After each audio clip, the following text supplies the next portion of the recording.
ايه يابا؟ صدق الله العظيم. يا بطني ايه يابا؟ ايه مالك في ايه؟ في ايه يابا؟ انت النهارده مفطرانا فول وطعميه والنهارده 8 رمضان، امال بقيت الشهر هنعمل ايه؟ طب هعمل ايه يا احمد؟ والله انا اجيب لك، نفسي اجيب لك الحلو كله، بس والله البيت فاضي ما فيهوش اي حاجه. مفيش اي حاجه خالص؟ مفيش كوبايه عصير طيب ولا اي حاجه ساقعه؟ والله يا احمد كان على عيني، بس البيت فاضي ما فيهوش اي حاجه، مش فيه غير ازازه زيت. زي الزيت؟ يعني مصاريف البيت خلصت؟ خلصت والله يا احمد، مش معايا فلوس خالص وما فيش في البيت حاجه خالص. لا اله بعدين انت الا لازم الله. تتصرف يا احمد عشان مش ننفتح قدام الناس. فعلا صحيح. طب انا اروح كده لعلي ابن عمي كده اشوف معاه 1000 جنيه ولا حاجه ماشي بيهم نفسي. طب ماشي، والايجار انت ناسي الايجار؟ تصدقي والله ما انت نسيته عارف خالص. الراجل ومراته اصحاب البيت مش بيستنوا حد ولا بيستحملوا حد يا احمد. خلاص هروح لعلي ابن عمي كده اشوف معاه فلوس الايجار، ولو معاه فلوس بزياده نمشي بيهم نفسينا هجيب منه. خلاص ماشي، يابا. اهم حاجه فلوس الايجار يا احمد، وانت جاي مش مشكله سيبها على نمشي الله. نفسنا، بس اهم حاجه فلوس الايجار. سيبها على الله يابا.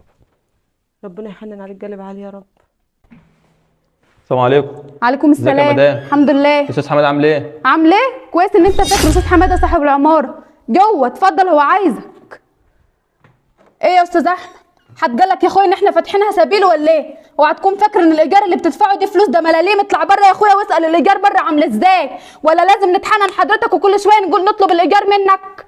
معلش والله غصب عني، الدنيا جايه على الايام دي، معلش. يعني ايه غصب عنك يا اخوي؟ لازم نرمي لك فرشك في الشارع ولا نتصرف معاك ازاي؟ يعني احنا عايزين الايجار. ان شاء الله مش هتوصل لا طرد ولا اي حاجه، انا واصل ابن عمي اجيب منه قرشين وهاجي اديك الايجار ان شاء الله. ابن عمك؟ وتفكر يا اخويا لما تقول الكلام ده هتصعب علينا، يعني تروح لابن عمك ولا ما تروحش لابن عمك؟ احنا عايزين الايجار يا اخوي، وانا هحط الكرسي واستناك هنا لحد ما تيجي من عند ابن عمك. سيبها على الله. اوعى تفكر يا استاذ احمد ان احنا كنا عايزين نقعدك اصلا، لولا الراجل اللي جابك لما اتحايل علينا، انما احنا عايزين نطلعك من الصبح ونرمي لك فرشك بره. سيبها على الله ان شاء الله، ربنا يفرجها. على الله كلها يا اخويا، نقعد لك اهو، هجيب الكرسي واقعد لك. ماشي.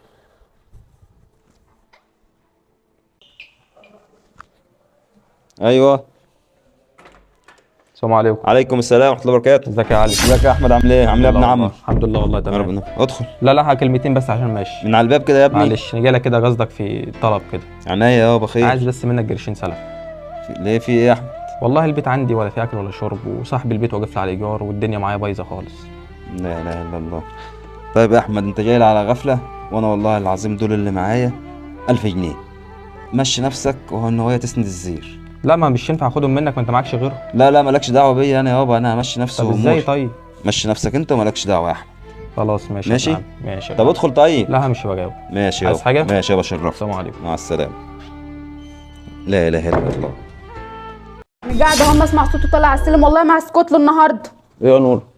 مش خير يا بنت ولا انت قاعده ليه كده؟ وبعدين بتكلمي نفسك ولا ايه؟ يا حماده العماره يا حماده اللي تعبه قلبي، دي قاعده بلم لك الايجار يا حماده، تعبين قلبي من جوه. لا مين اللي تعب قلبك ده؟ مين اللي تعب قلبك؟ بقول لك ايه، الساكن اللي يبص لك بصه مش عاجباك نرمي له فرشه في الشارع، يكون في دم. هم بيدفعوا كام؟ ده ملاليم.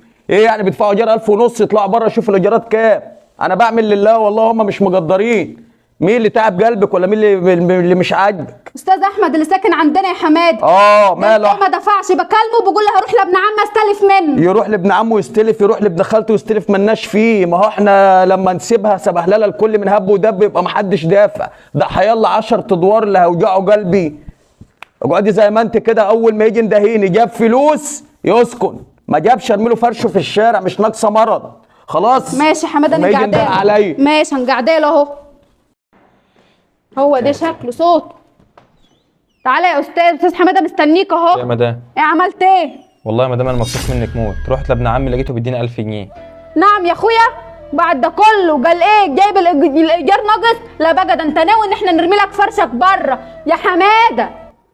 ايه يا بنتي في صوتك عالي ليه؟ تعالى يا استاذ حماده شوف السكان بتوعك. نعم يا عم احمد، واحنا ما وراناش غير السكان اللي تعبين قلبنا. نعم. قال ايه الاستاذ احمد؟ بعد ده كله جايب 1000 جنيه بس، جايب الايجار ناقص. ده بيفاصل. مش كفايه ان انت بتدفع ملاليم يعني يكون في دم؟ الايجارات بره 2000 و2000 ونص و3 يا عم احمد، ده انت واخد الشقه طويله عرضها ب 1000 ونص، وكمان جايب لي 1000 وبتفاصل في الايجار. سهله جو. طب في الحالات دي بنعمل ايه؟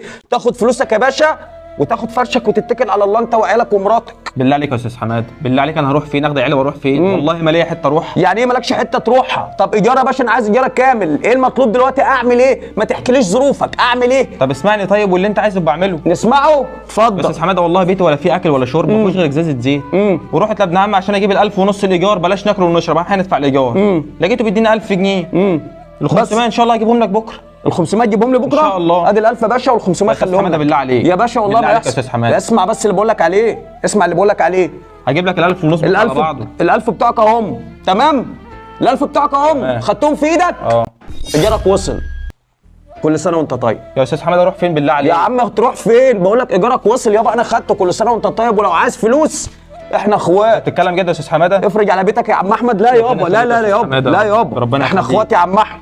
افرج على بيتك يابا وما تشيلش هم خالص. انا الشهر ده يا عم احمد لوجه الله، ربنا مش عايز منك حاجه. حاجه. الغلابه يا رب. خلاص ربنا يديك الصحه يا استاذ هتقعد حمادة. تشرب معايا حاجه؟ ربنا يخليك يا استاذ حبيبي يا حمادة. احمد، حبيبي سلام لي على عيالك. بقول لك ايه، بعد اذنك بالمره بقى هتعدي على كل السكان يا احمد، قول لهم حماده صاحب العماره مش عايز منكم حاجه الشهر ده لوجه الله. ربنا يخليك يا استاذ خلاص. حمادة ويخليك للغلابه. حبيبي يا احمد، الله كل سنه يخليك وانت يا أستاذ طيب حمادة. السلام يابا، عليكم. كل سنه وانت طيب. سلام ورحمه الله وبركاته. الله يا رب.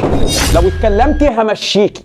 الراجل بيقول لك مفيش، ايام صعبه والاسعار غاليه، دخلت رمضان وبعدها دخلت عيد، يعمل ايه؟ يعمل ايه؟ ال1000 ونص بالنسبه لك مش مبلغ، بالنسبه له هو راس مال وحياه. يجيب منين؟ انا عايز اسالك سؤال، هو ربنا بيدي العبد عشان يحب العبد اللي زيه ويبقى رحيم بيه، ولا عشان يدوس عليه؟ انت شايفه ايه؟ ما احنا بنمشي في الشوارع لابسين جلاليب بيض ولابسين طواقي يوم الجمعه واحنا رايحين نصلي، كل واحد شايل سبح، وبنخش انتخابات بنوزع فلوس رز وكراتين. ابعت ايه يا عم؟ يقول لك راجل خير. يا اخي بالله عليك، الناس فيها اللي مكفيه، ربنا مديك عشان ترحم العبد اللي زيك، ما تدوسش عليه. انت راجل صاحب عقار، صاحب عماره، عندك دور 2 3 4 5 ايا كان يا عم، ربنا يزيدك. بس الناس اللي عندك بقالهم 11 شهر بيدفعوا لله، مش ليا، لله يا اخي. سيبهم الشهر ده بالله عليك. انت كده كده يا عم خير، واجدع منك مفيش.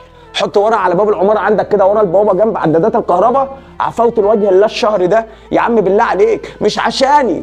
في الاخره ان شاء الله باذن الله انا مش هعرفك، احنا في الاخره مش هنعرف بعض، بس عشان وجه كريم، عشان ربنا يا اخي الناس ظروفها صعبه. بالله عليك معلش، لوجه الله، مش عشان خاطرا. عندك دورين، عندك 3، عندك 4، راجل صاحب عقار وعندك ناس ساكنه، بالله عليك يا عم انت كده كده جدع يا اسطى، انت جدع من غير ما اقول، انا عارف.